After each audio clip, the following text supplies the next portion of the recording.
HSC 26 English second paper written সাজেশনে সবাইকে স্বাগতম। আমরা রিটেন অংশের মধ্যে তোমার কি কি পড়তে হবে, কিভাবে তুমি পড়বে, কত পেজ কোনটা লিখবে এবং প্রত্যেকটা লেখার সময় বিভিন্নটার জন্য কিন্তু বিভিন্ন রুলস রয়েছে, নিয়মগুলো রয়েছে। তো সেগুলো নিয়মগুলো একসাথে গুছিয়ে তোমাকে বলে দিব এবং প্রত্যেকটার জন্য তোমাকে সাজেশনও দিয়ে দিব।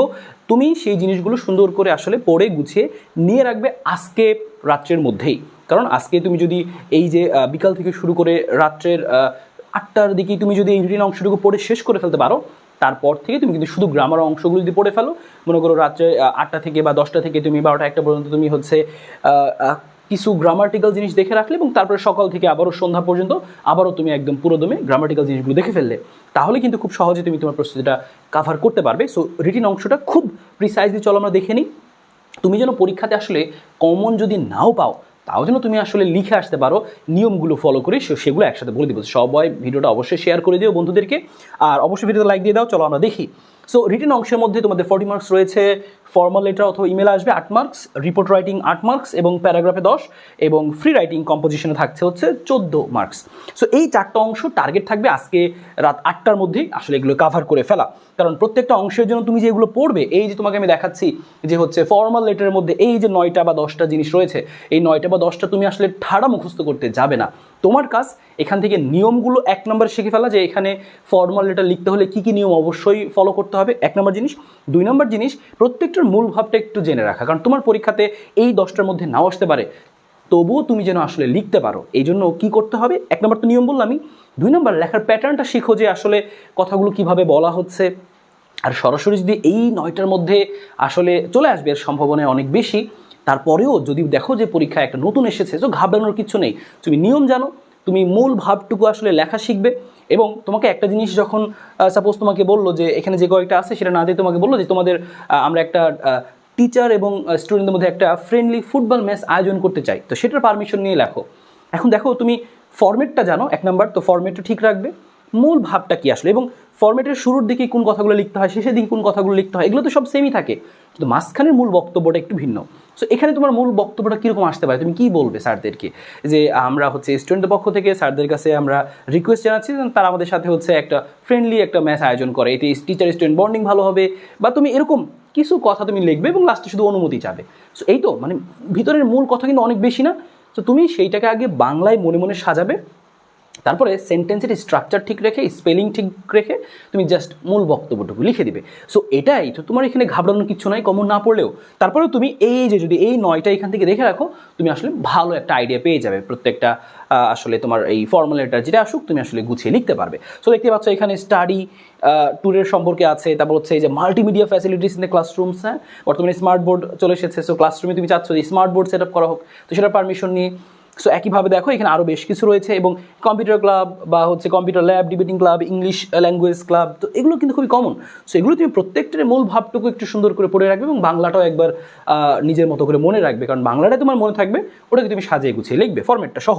তো আমি তোমার এখন সেই ফরম্যাটটাও দেখিয়ে দিচ্ছি। দেখো যে ফর্মাল লেটার তুমি কোন ফরম্যাটটা ফলো করবে দেখো, এবং বই থেকে তুমি প্রত্যেকটা এই ফরম্যাটের যে শুরুর দিকের লাইন এবং এই শেষের দিকের লাইন, তো তুমি কিন্তু ভাই এইটুকু চাইলে সরাসরি এই যে পুরো প্যাটার্নটা তুমি একটু মনে রাখতে পারো, যে শুরুতে সেই যে এই শুরুর দিকে যে ব্যাপারটা আর শেষের দিকের ব্যাপারটা আর মাঝখানে যে মূল বক্তব্যটা, সেটা প্রত্যেকটা জন্য আলাদা হবে।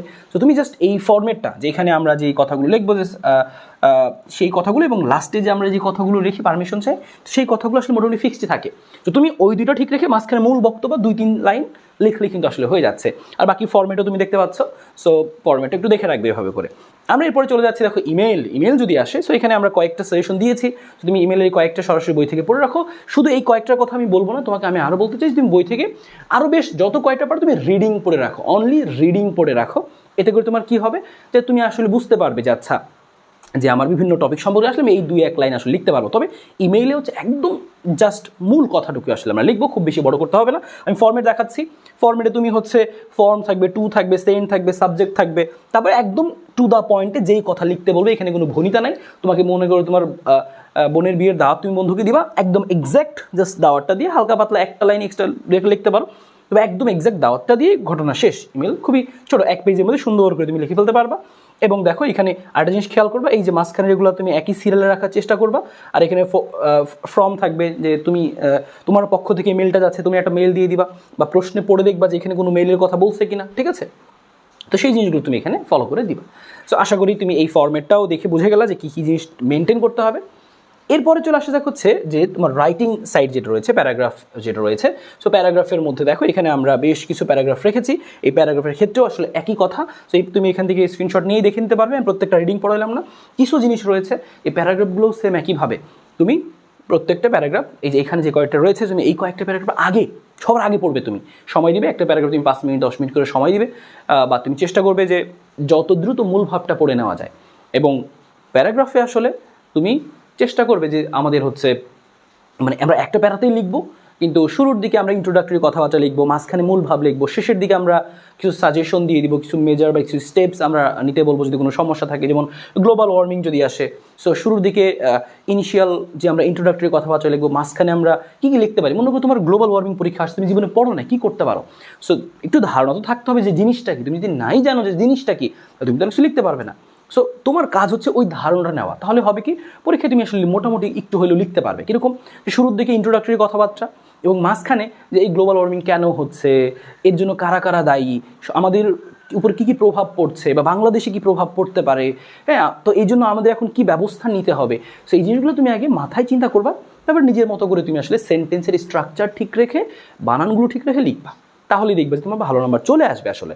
কারণ তুমি সেন্টেন্সের স্ট্রাকচারই ভুল করে ফেলো, কোথায় এস বা ইএস দিতে হবে, কোথায় আইএনজি দিতে হবে, বা তোমার গঠনই ঠিক নেই, তাহলে কিন্তু ভাই নাম্বার একেবারেই কম চলে আসবে। সো এই জায়গাটায় তুমি একটু খেয়াল রাখবা আশা করছি। সো তোমার কাজ শুধুমাত্র যেমন ডিফরেস্টেশন কী, এটা হচ্ছে কারা করতেছে, তা করে তাদের কি লাভ হচ্ছে এবং পরিবেশের উপরে কি ক্ষতি হচ্ছে, আমাদের কি করা উচিত এখন এটা রোধ করার জন্য, হ্যাঁ। তো এইভাবে করে কিছু পয়েন্টের উপরে বেস করে লিখলে কিন্তু হয়ে যাবে। এবং তুমি দেখবা যে দুই রকম আমাদের থাকেই, যে তুমি দেখবা প্যারাগ্রাফের মধ্যে কিন্তু আমাদের ওই হিন্টস দেওয়াই থাকে যে কোনটা কোনটা লিখতে হবে, কীভাবে লিখতে হবে। আমরা এক প্যারার মধ্যে সুন্দর করে শেষ করে দিব, প্রশ্ন আকারে থাকবে, ওই প্রশ্নগুলোর উত্তর তুমি ধীরে ধীরে দিতে থাকলেই দেখবে যে প্যারাগ্রাফ হয়ে গেছে আসলে। তো এখানে দেখো মোটামুটি 13টার মতো রয়েছে, অবশ্যই এই কয়েকটা দেখবে। রিপোর্ট রাইটিংয়ের ক্ষেত্রে দেখো এখানে আমরাও এখন 10-20টার মতো রেখেছি।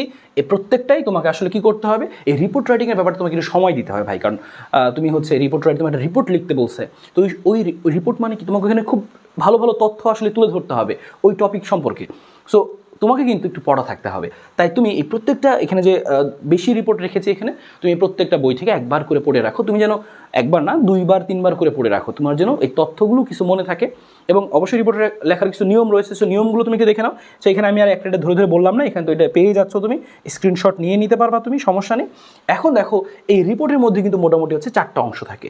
শুরুতে একটা হেডলাইন থাকবে, তারপর হচ্ছে ইন্ট্রোডাক্টরি কথাবার্তা থাকবে, মাঝখানে বর্ণনা থাকবে এবং লাস্টে হচ্ছে কনক্লুশন টাইপের কথাবার্তা থাকবে, ঠিক আছে। তাছাড়া তুমি ডেট, সোর্স, প্লেস ইত্যাদি আমরা উল্লেখ করতে পারি চাইলে। এখানে দেখো একদম সুন্দর করে প্রত্যেকটা তথ্য লেখা রয়েছে। যে রিপোর্ট লেখার ক্ষেত্রে সাধারণত যে ন্যারেটর বা বিবরণদাতা ইনডাইরেক্ট স্পিচ এবং হচ্ছে থার্ড পার্সনের বক্তব্য উপস্থাপন করে, ঠিক আছে।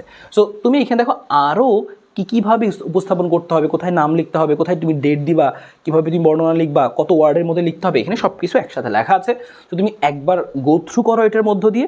এবং তোমাকে আমি সরাসরি একটা জিনিস দেখাচ্ছি, হ্যাঁ, যে তুমি আসলে কীভাবে তুমি লিখবা। যেমন এখানে তোমাকে বলেছে একটা রিপোর্ট লিখতে বলেছে যে এতজন আসলে রোড অ্যাক্সিডেন্টে মারা গেছে, এরকম হয়েছে।